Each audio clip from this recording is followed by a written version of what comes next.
Okay, welcome to shul.com. We are learning Parashat Balak and the Abderav. The Abderav was known as the OHEV YISRAEL. I was fortunate to visit his kever many years ago. We went on a trip with Rabbi Mentor and the whole shul. So we went to go see it. And he has something interesting. He says in the... Israel, Morocco, Turkey? It was in Europe. I think it was in Ukraine, somewhere around Ukraine area. So he has something interesting. He says he was known as the OHEV Israel, both on his Sefer, and also he was known to love Klal Yisrael. He'd always find the positive in the Jewish people. Doesn't matter what the person would do, he would always find something positive. They say on him that one time he saw a Jew changing the wheel on his wagon while wearing his talit and tefillin. So many people have different ways of looking. He looked at it, he said, wow, it's unbelievable. Look at this, Hashem. Even when he changes his wheel on his wagon, he's praying to you. His mahalach was that, as opposed to, hey, look at this guy, how he prays. He prays while he's changing his wagon. No, when he changes his wagon, he's praying. There's a much deeper message in that, because today we're focused on so many mitzvot, and we're focused on getting so much in quantity done. Sometimes we forget what is it that we actually have to do. And we multitask. We multitask even with mitzvot, but we have to think, what's the core as to what are we trying to fix? And if we go back to the reason why there is destruction, it goes back to the Chorban Beit HaMikdash, and the Chorban Beit HaMikdash was based on Sinat Hinam. And so Ahavat Hinam is the opposite of it. So you see from this that there is a basis of loving the Jew, Ohev Yisrael, and he has something. He said, if you look in the Parashat Balak, there's no mitzvot. It's one of the 16 parashiyot in the Torah that have no mitzvot in it, and he says, but you learn the message of Ve'ahavta l'reacha kamocha from Balak. So a student said, what are you talking about? Where do you see that in the story of Balak? He said, no, the name Balak. Bet or vet would be ve'ahavta, lamed l'reacha, and a kuf kamocha. So his student said, what are you talking about? It's not vet, it would be a vav for ve'ahavta, and it's not a kuf kamocha, it's a chaf. He said, that's exactly the point. He said, when it comes to loving your friend, you can't be so meticulous looking at the letters, trying to evaluate, hey, wait, it doesn't look right. That's not how Ve'ahavta. It's even if it's not so perfect, you're just going to accept it. And that's Peshita. It's Pashut. It's simple. Listen, Hashem didn't give the mitzvah Ve'ahavta l'reacha kamocha to your best buddy, your comrade who you were parachuters in the U.S. Army with, and he saved you when you were in Vietnam, and so now you're lifelong buddies. We're not talking about that. We're not talking about your partner who you've done 8 digits a year with him in business, or we're not talking about that. We're talking about the neighbor that you're not so friendly with. We're talking about the situation that's not so perfect. And he said you learn it from Balak, from the Hafta l'reacha kamocha. And then you go into an even deeper question. How did a guy like Balak, this Rasha, even make it to getting a parasha in our Torah? And it becomes even more confusing when you look at Masechet Sotah, page 47, which says that in the zechut, in the merit, in the schar of the 42 korbanot, the 42 sacrifices that he does, Shikriv Balak Melech Moav Zacha, he merits ve'yasa mimenu rut, and he gets rut. We have no idea what this Gemara is even talking about. What does that even mean? You mean to tell me there was a guy that was a wicked Rasha who was out to kill the entire Klal Yisrael? He was giving korbanot in order to appease God to his side, and you mean to tell me that because of this he got a descendant that ended up being the Mashiach Malchut Bet David? This needs clarification, or it needs some direction from Hazal as to what is this First, we obviously don't understand what these korbanot were. We don't understand the level of these people. You know, there's a question later on with David HaMelech. Is David HaMelech kosher? Can he come into Kehal Hashem? Why? Because his grandmother, Ruth, was a convert. Not that she was a convert. Converts are permitted, maybe not in the Syrian community, but converts are permitted in the Jewish nation. It wasn't the convert. It was more that she was a Moavite. She came from the nation of Moab or Moab.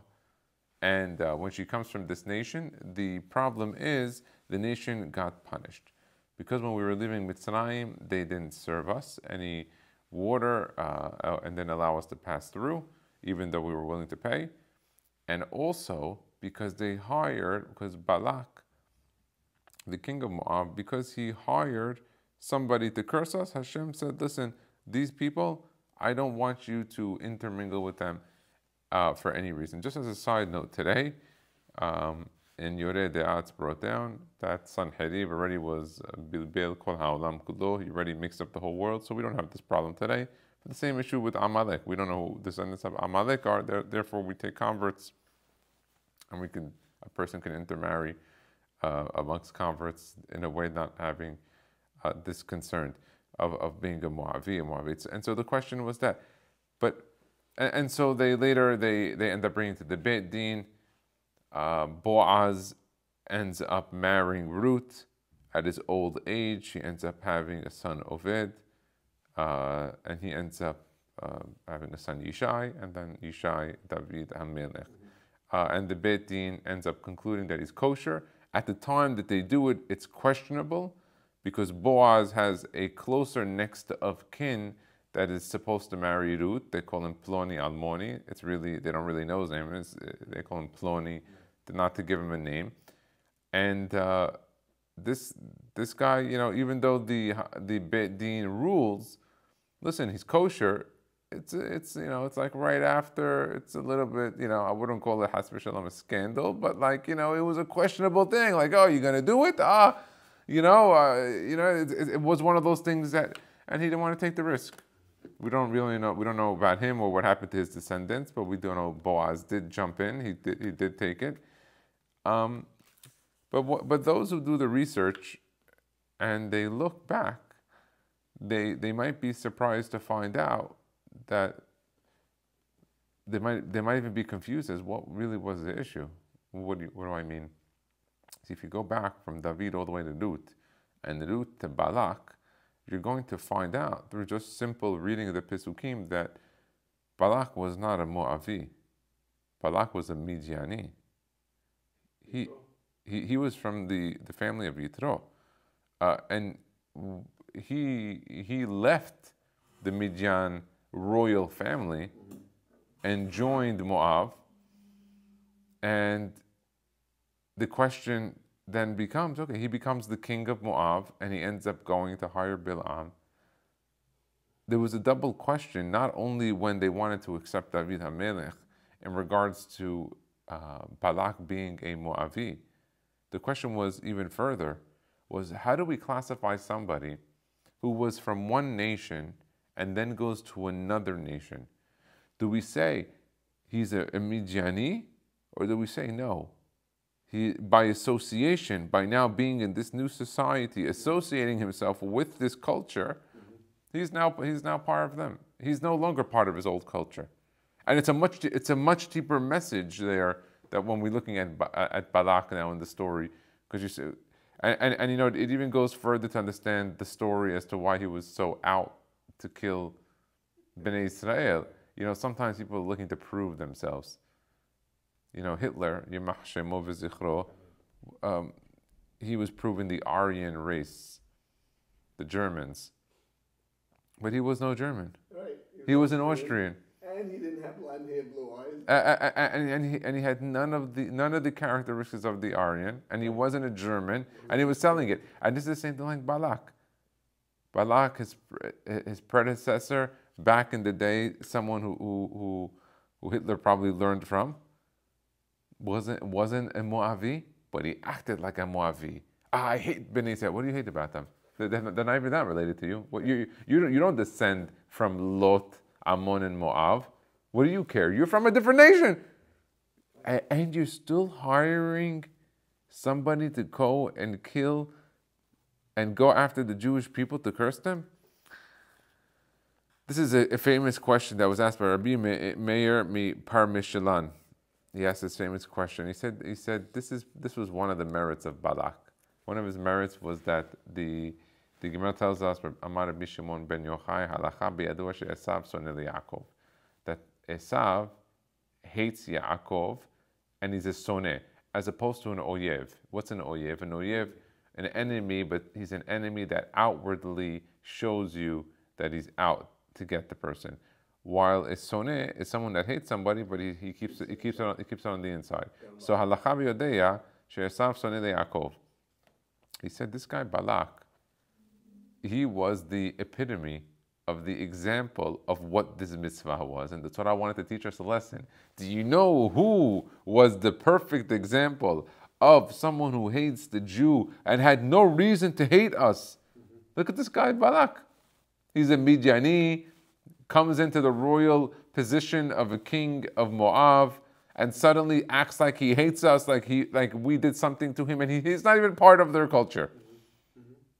This was the guy. But what else can we learn from here? And maybe even on a greater scale from Lavan HaArami, whose sister is Rivka, his daughters are Rachel and Leah, and Bilha and Zilpah, according to some Mefarshei Chazal. He had a Pilegish, he had the other two from her, or Shivcha. And so the question is, the greater question is, what is the Torah telling us about these people? What are you telling us? Why are we referencing these Rishaim? And then furthermore, why are these Rishaim meritorious to having a redemption brought through their descendants? To the point that this guy Balak tells Bilam he's willing to be cursed directly from Bilam, to the point that it'll affect his children and his descendants, just so that he can wipe out the Jewish Mashiach, so it does not come through root. Because he already saw that it's a possibility that it's coming through root, through his own. He was saying, Lecha na'ara li. He was even willing to tell Bilam, go directly to li, to himself. Lo alenu. Hatz v'shalom. You can't imagine such a thing. Look how you know what the Torah is trying to tell us, a little bit of a psychological message with Balak and Lavan. These are the Shaim Arudim, but they had something that we could learn from them. Look at their commitment. Look at their commitment to these people. Look at this commitment. This guy is going out of his way to do so much, pay so much money, hire so many people. He's not even part of the culture of Moab to have a reason. And he had other reasons to hate Bnei Israel from a different side. But the Torah maybe is trying to tell us, is there anything that you committed to in our religion that you would go so far to do this? Is there anything in our religion that you're doing this for any mitzvot? Do you go out of your way where things bother you so much that you're committed to give up life, descendants, blessings? What? You know what the Torah is telling us? Look at these. These people were crazy, Rishaim. But they had a commitment. They had a special commitment that they went, and you know, even furthermore, they were not echad bapeh echad balev. They were straight to Rishaim, if you could even say such a thing. Meaning, no one expected anything less than this from Balak. He wasn't someone that you walked away and you said to yourself, oh, I thought he was going to be a Sadiq. And you know what? That goes back to the original, how we started with the OHEV YISRAEL. That a lot of times what causes this sin'ah is when we say things or do things that we don't mean, say things we don't do. It's all tying itself to ahavat and sin'at hinam. Into the actions of what we're doing. I want to go to one other part here on the story of Bilam. Yeah. Because of his commitment, you're saying Hashem is rewarding him, acknowledging. I know Hashem likes when we're united. I remember with Migdal Bavli, he let them because, but I think Am Yisrael must have done something wrong. Oh, there's no doubt. There's no doubt that there was the Avon was based on the Arayot and the things that Ben Israel did wrong. What we're looking here is we're looking to see what kind of message can we learn from these two characters that are Rishaim. But the Torah wants to point out some good, as we brought down yesterday when we spoke about it, that Hashem gives returns the reward to everyone who does good, and He returns any of the rishut, He returns their wickedness back. And so it's interesting. You look at this. What can we learn? We could learn from here His commitment to things, in the level where I don't know if I or the people that I know around me are so committed to mitzvot to a level like this guy is committed. Not to love or to hate. Do we love anything to this level? But that's zealous. That's it's an extreme. I don't know if it's so good to be So you're calling it an extreme only because I think we're not well educated in these levels and these learnings and this spirituality. So to us it looks extreme. To him it's not extreme because to him he understood it. He understood the blessing. And the further question is, why is he out to curse Bnei Israel? Like what? But he already knew through Bilam and through his own Ruach HaKodesh and through his own way that Bnei Israel were not going to come through his land. We weren't going to go through. We were going to ignore his land. We were going to ignore the land of Edom. Al tita'ev Edomi ki achichahu. We weren't going to take their land because Har Seir was their land. We weren't going to go to Ammon in Moab. So why is he going out of his way to curse us? You see, Balak and Melech Moab had another spiritual message that they were trying to get to Bnei Israel and to everyone. Balak and Bilam, they were trying to get another. Yeah, Balak was the Melech of Moab, and Bilam. They're trying to get another message across on the spiritual level of Bnei Israel. They were laughing. The Moavis were laughing. The Ammon and Moab were laughing. They were saying, look, what do you want from Bnei Israel? You want to prove us to be like them?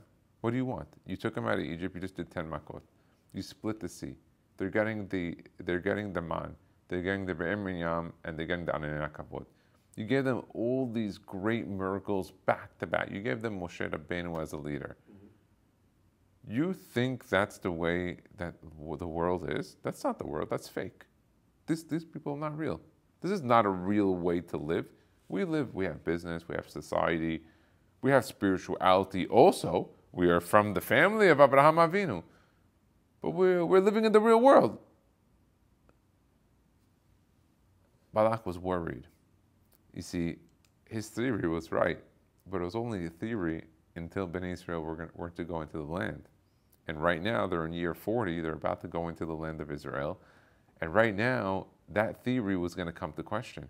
Because if they go into the land with Yehoshua ben Nun, and they prove themselves that they're actually going to start working and being an agrarian society, they're going to fight the army and continue to learn Torah, and they're going to follow Torah and mitzvot and siniut and get close to the Borei Olam. Then you know what that proves? That proves that Moab and their theories were wrong. And that really Bnei Israel, even though we were living a miraculous time during Dor De'an, the Midbar, really, when we had a chance and we got to the land and we had to work and we were in a materialistic environment, we still kept it. Balak said, I'm not willing to find out what happens. Let's get rid of them now before they get into the land so we can figure it out. And he was willing to curse so that they don't actually see what will be when they come into the land, because when they went to the land, they ended up proving that they were legitimate. And they were doing it all properly. So and between the last few parashiyot, a lot of times we don't pay attention, but there was a huge gap. As we read Parashat Shlach Lecha, then Korach, and then you went Chukat and Balak. Between these parashiyot, Korach and Chukat, there's about 38-year gap in the Torah that we don't actually know what happened. We know what happened in the first year and a half, 2 years, and then we know what happened towards the end of our time. That entire gap, we don't have too much information. And this entire story, the entire story of Balak and Bilam, is a story that it's actually the only story in the entire Torah where there's no witness to it. Nobody actually witnessed this event of the story. We just found out. I can take a look. I'll show you what he says here. Of the talking donkey? No, not the talking donkey. Okay. The entire story of Bilam, from the time of the beginning of the Torah and Bereshit until now, the only story where there's no witnesses to, where God told us the story, is this component. I'll show you what the Hatam Sofer brings down. The Hatam Sofer writes, "B'tshuvato ha'acharona b'chelet yoreh de'ah and siman shanu odot parashat Balak." He says, wrote down, "V'yesh li le'orir b'davar echad, hine ein lanu b'kol haTorah shum davar she'en anachnu b'atzmenu edei re'iyah." There's nothing in the Torah that we are not an eyewitness to in some form through us or our forefathers. Chutz min parashat Bilam, except for this entire story. Ki kol mofet Mitzrayim, every single thing that happened in Egypt, umedaber et hakol ra'u enenu. We saw everything ourselves. V'naseh lifnei shishim ribo, in front of many people. V'lo nish'ar echad mikol Yisrael b'chutz shelo ra'ah. There was nobody in Bnei Israel that was on the outside that didn't see all the miracles that happened from the time that even we're in Egypt and leaving onwards. Chutz leman de'amar, except for this one story. Yitro achar matan Torah ba. Yitro came after matan Torah. Nish'aru b'nei Moshe b'chutz. Who stayed outside and didn't see all the miracles that happened of the 10 Makot? Who didn't see Kiryat Yamsuf? Who didn't see all those great miracles? Yitro. Not only Yitro, the children of Moshe Rabbeinu, because he left them behind with Yitro. And so they never, you don't believe what, did you get what I just told you, Joe? Yeah, sure. Right, his children. So you had Moshe Rabbeinu, the leader, 10 Makot, took us out, fought the Egyptians, Yam Suf, all the miracles. Until Yitro arrives, his kids were never there. It's a wild thing. The children of Moshe Rabbeinu didn't see it. Zulat ze lo nish'ar echad shelo ra'a be'einav ve'en ha'avot manichim shekel libnehem v'haveh le ki'ilu ra'inu be'einenu ve'ilu chidush olam ומעשה נחש בגן עדן והבול והפלגה כבר כתב הרמב"ן בספר דרשות הרמב"ן הרי אדם ראשון ראה בעצמו יחידי בלי אב ואם מעשה גן עדן וגירשו והוא דביר פנים לפנים על שם בן נוח רבו של יעקב אבינו. He's saying here that in short that everything was witnessed except for this one story of Bilam, which was completely hidden, and nobody actually saw it. Let's take a look. Let's continue. But you can understand his kids not being there, right? You want to protect your kids, you know. But there was only one time that those events happened, and that's not going to happen again. I was mentioning to him how the children of Moshe Rabbeinu were not in Egypt. They didn't see the Eser Makot. They didn't see Kiryat Yamsuf. They didn't see Matan Torah. They didn't see any of that stuff. It's unbelievable.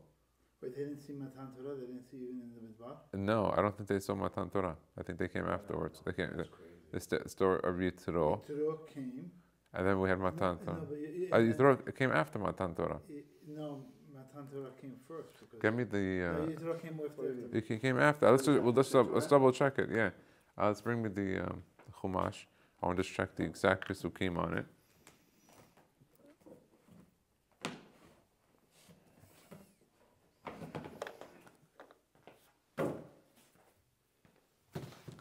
Let's take a look here. I need a Shemot. Give me a Shemot, Joe. Or a 5-pack Chumash. Oh, that was a Hamshet. That's why I brought both of them. I don't see it. Yeah, got it. Hamshet.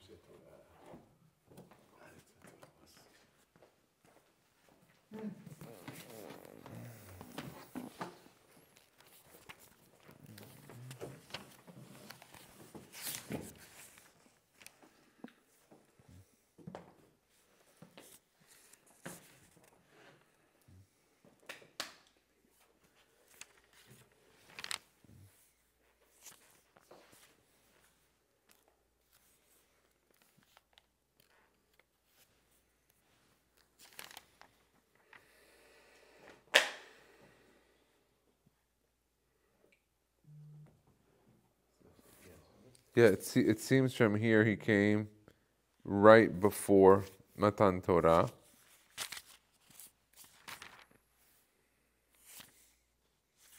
So the kids saw Matan Torah. Yes, but they didn't see the Makot or Kiryat Yam Suf. Correct. Why is that?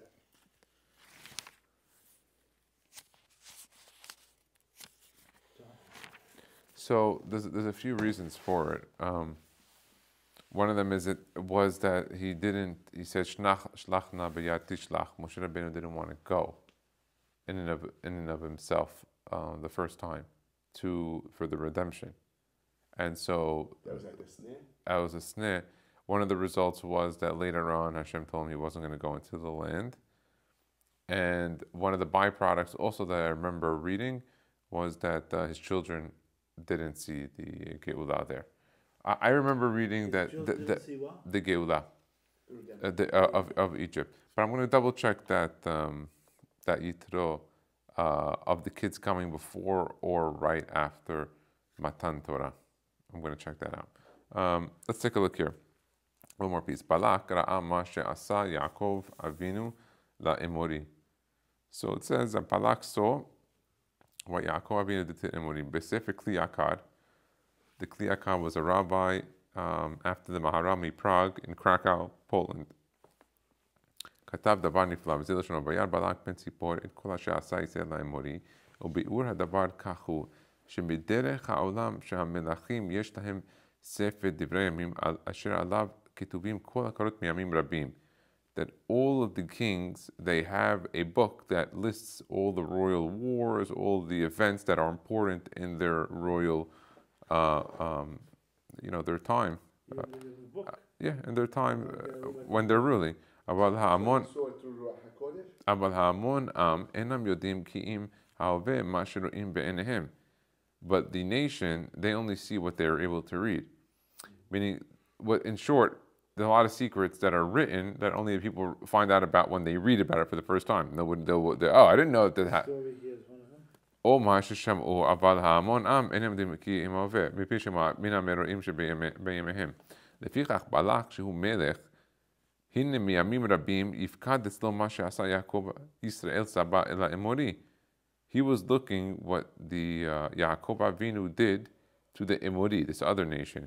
כי הוא היה רק איש אחד ובני ביתו מתי מספר. He was just one person and his whole family, Yaakov Avinu, was just a handful of people. How many? 40, 50, 60 people. How many people were fighters there? ואף על פי כן ניסח אומה שלמה. And he won an entire nation of the Emori. The Emori was not like, a gang. It was a nation army that was fighting the family of Yaakov Avinu. Yaakov and his kids and, their family. I took it with my sword and with my arrow, my bow. If you look at the Unkelus there, Unkelus says, Kashti b'harbi. It says, Bitzloti uv'avtohi, with my prayers and with my supplications. V'nechach ne'emad, vayad Balak. What did Balak see when it says vayad Balak in this week's parasha ben Tzipor? What did he see? V'lo ne'emad vayishma Balak, that he heard. What did he see? Ki kol hakorot hahem halohim kituvim al sefer divrei hayamim lemalchei ha'adama. He said he saw and he read with his own eyes that the family of Yaakov Avinu, themselves, a small little group, overtook the entire empire. He read it himself. He couldn't believe it. He was shocked. He said, I don't believe this thing. It made him crazy. He said he saw it himself written in the book. He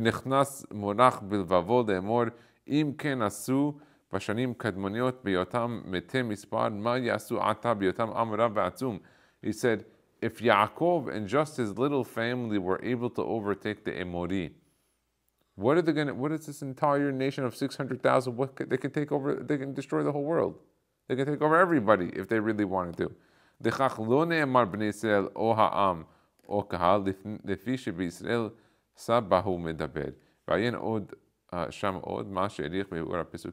And he said, this is another thing that Vayar Balak ben Tzipor, what did he see?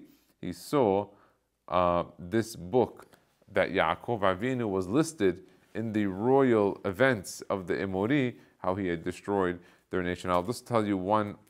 Could you imagine he saw Abraham Avinu, what he did when he took over all those kings? Yeah, but Balak, maybe Balak didn't have a chance to go that far back to Abraham, but he was able to go to Yaakov. It wasn't that far back. It was shorter time back. He was able to see. How did Balak? It says Balak ben Sipor. He was the son of Sipor. What his father was a bird. His name was Larry Bird. What happened? How did that work out? Balak ben Sipor. Bezoar Hakadosh. Taf Kuf Pei Daled Ita Davar Nifla. Shebalak Melech Moab Haya Mechashef Gadol. He used to do a lot of black magic and kishuf. V'asa Keshafav Al Yedei Sipor. And he used to do it using a bird. Just as a side note, I just like to say this, because we live in the great U.S. of A. Those are not well known. It's against the law to own a crow in the United States. Those black birds, crows? Yeah, they're against it. You know why? Ravens, crows, they are the most intelligent birds that exist. They're so intelligent that you can train them to do things, so therefore, it is against the law to own a bird like a crow. When you get a chance, you can Google it and you let me know how I know that. He used to do all of his magic through a bird. The Ketiv Balak ben Sipor. He was the son of Sipor. Not that his father was Sipor, but he used to get all of his nourishment through this bird. Ben Sipor Mamash. He used to do a few different types of magic. With this bird. And he would take like little grass, throw the grass into the air, do different things, and say different words.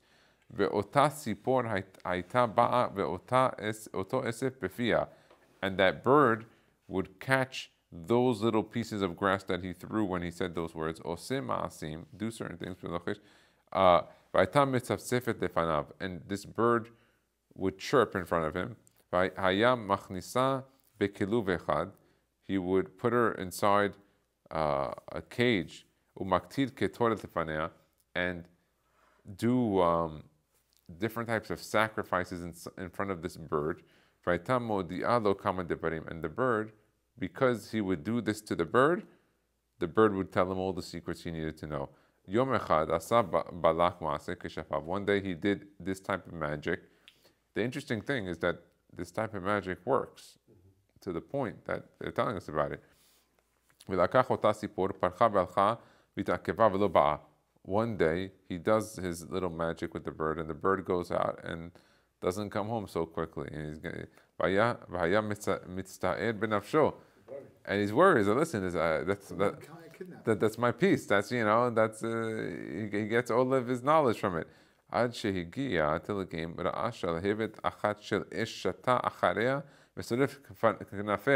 he noticed that one of its wings was on fire and being burned while it's flying its way back. And he knew that it got burned because it was doing something against Bnei Yisrael, and that was a result, and he got scared. He said, wow, his kishuf doesn't work on Bnei Yisrael. He was so shocked how his black magic worked on every nation and every person. When it came to Bnei Yisrael, not only didn't it work, it was backfiring to him. את הפסוק, וירא בלק בן ציפור, והנה בלק בן ציפור עשה כשפים נגד ישראל עדי ציפור. He did all of his magic with this bird. ששמו ידוע לבעלי מחשבים שפועלים הכישוף. That those who know kishuf, they know about the bird. It's well known in the black magic word, the bird. ודכך היה נקרא בן ציפור. He was the son of the bird. וכן in the אור החיים הקדוש, רבנו חיים בן עטר, יתבאר על דרך אומרם ז"ל, כי בלק מכשף גדול היה. He was a big מכשף. יותר מבלעם. Even more than Bil'am. You thought Bil'am was a big kishuf. The Or HaChaim HaKadosh says, no, Balak was bigger than him. And it says that lo kam kemoshe od beYisrael, kemoshe navi od beMoshe, beYisrael od, that Moshe was the biggest Navi when it came to us. But when it came to the Goyim, there were other Nevi'im that could have had up to Moshe, even greater than Moshe Rabbeinu Nevu'ah. Not that it would surpass Moshe Rabbeinu, but when it came to knowledge of Nevu'ah, there were, as we're here, it's telling you Balak was greater than Bilam. Vayaseh kishafav betzipor echad sheshmo yadua, v'hu omro vayar Balak. Ubamera abatzipor. How did Balak see? What else did he see? We said before that he saw the books that Yaakov Avinu fought them. What else did he see? He saw with his eyes what the bird would do. Ve'omer ben tzipor peshu liyot ben tzipor abech shafav shel tzipor. Ve'omer tevat ben לצד כי הציפור הוא לאב ולקצין מאומן ידע את כל אשר עשה יסד האמורי ולא הוצלח למגדים להודיע דבר קטן וגדול. He said also, what was the other information? That this bird gave all the information direct to Balak. So he had no excuse to say he didn't know. Certain times people say, oh, I didn't know certain things. So we say Balak ben Tzipor, we use it against him now. That he used kishuf and black magic to have the bird to find that information, but he also knew a lot of the information that we were legitimately being protected by God, and that there were all this mitzvot and nisim, and he still went against us. So it uses against him, saying that you had all this information, you knew that Yaakov Avinu fought the Emori, you saw all these things, and you still went. It punishes him even more. Let's read one more piece. הנה מדברי הזוהר הקדוש מבואר שבלק עשה כשפיו לידי ציפור חי, that it was a live bird. ואולם דרך אחרת בזה מצאתי בספר צוף דבש, this other book, שכתב בן ציפור חבוליליה הוד, מין ציפור, a type of bird, אשר יש לה סגולה להודיע עתידות בבריאת לב שלה, that she can say the future when she eats her heart. שמי שבולע את הלב של ציפור זה יכול להגיד עתידות. Okay, that those who eat her heart, the heart of this bird, is able to give the future. There's this type of special bird. So it says Balak had that bird. ועיין מה שכתבת לכמה שדרכו של בלעם היה לשמוע העתידות מפי אתונו. And how did Bilam know the future? He would use his donkey, his aton, to find out the female donkey, to find out the future through her. But when it came to Balak, he used the bird. They all use different creatures. Was it the donkey Balak's wife? No, Bilam's wife, right? Not his wife. He used to sleep with her. He would do bestiality with it, and that's one of the things. That's one of the reasons why the Chachamim blamed the Goyim, that the Goyim, their complaint is an invalid complaint as to why the Jewish people, the spiritual nation of the world. You guys got all the prophets, you got everything, and what about us? And so the response is, look, there was only 7 mitzvot. Sheva mitzvot ben Noach. They're simple, straightforward mitzvot. And Hashem gave you guys prophets. But before they had prophets, it's written in the Sfarim that many of even the pagan nations or the other nations of the world, they had gederot, guards against immorality, sexual immorality. But when it came to their prophets, and their prophets came, they removed that immorality completely, and they became even worse. And we know it from Bilam. We see from Bilam where their biggest prophet was involved in bestiality, which is unbelievable. Which the Torah was telling you something, that this was carrying itself amongst everyone else that was his students and everyone.